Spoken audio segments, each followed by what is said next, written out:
Një dokument I cilësuar Top Secret 2 pretendon se zbulon një plan të shërbimit sekret serb për Kosovën. Synimi të krijojë një situatë e tillë që pas 20 vitesh Kosova të dukej si Kandahar.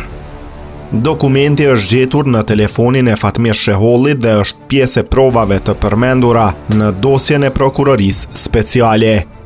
Por çfarë thuhet konkretisht në këtë dokument? Gjatë ekzaminimit të telefonit të pandehurit Fatmir Sheholli, hetuesit policor kanë evidentuar në folderin Images një fotografi me mbishkrimin Top Secret 2 në gjuhën serbe. Sipas raportimit të Gazeta Insideri, dokumenti përmban një strategji që pretendohet se lidhet me shërbimin sekret BIA dhe që synonte ndikimin dhe destabilizimin e Kosovës.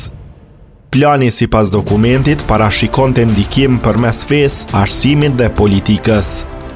Një prej pikave të tij lidhej me sigurimin e fondeve nga ambasadat islamike në Beograd për ndërtimin e xhamive në vende strategjike në Kosovë. Dokumenti përmend ndërtimin e tyre pranë autostradave, shkollave dhe qendrave tregtare, ndërsa në fshatrat e mëdha parashikohej që numri I xhamive të dyfishohej ose trefishohej.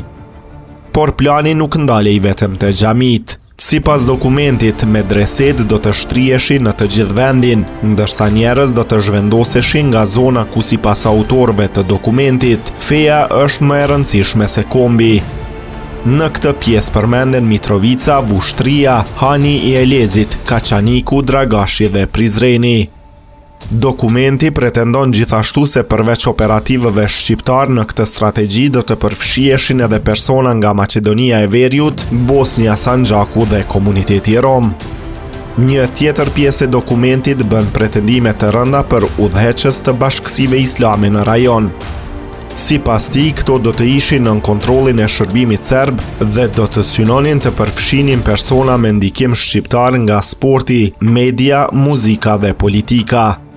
Dokumenti pretendon madje se njerëz lidhur me këtë strategji do të vepronin edhe në disa parti politike. Por pjesa më e fortë e dokumentit vjen në fund. Sipas tij, në Kosovë duhej të krijohej një atmosferë ku njerëzit të ndiheshin sikur po jetonin në një shtet të huaj. Qëllimi sipas dokumentit ishte që një pjesë e të rinjëve të largoheshin nga Kosova, ndërsa një pjesë tjetër të orientoheshin drejt fesë islame. Dhe më pas vjen fjalia që ka tërhequr më së shumti vëmendje. Pas 20 viteve, Kosova do të duket si Kandahar.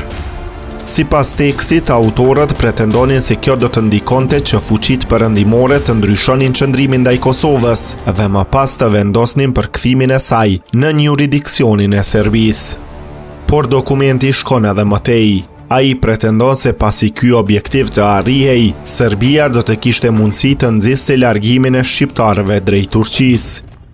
Kjo sipas dokumentit do të bëhej përmes udhëheqësve fetar, mundësive për punësim dhe kushteve për migrim. Në fund të tekstit pretendohet edhe se Serbia kishte dritën jeshile nga shteti I Turqisë. Pra bëhet fjalë për një dokument me pretendime jashtëzakonisht të rënda, I cili sipas dosjes së prokurorisë dhe raportimeve për këtë rast, është gjetur në telefonin e Fatmir Shehollit. Sa I përket vërtetësisë dhe rolit të personave të përmendur në të, këto janë çështje që duhet të vlerësohen dhe të provohen përmes procedurave përkatëse. Por një gjë është e qartë, dokumenti Top Secret 2 përmban një prej pretendimeve më të rënda për një strategji të mundshme serbe ndaj Kosovës dhe tani ai është pjesë e materialeve të përfshira në këtë dosje.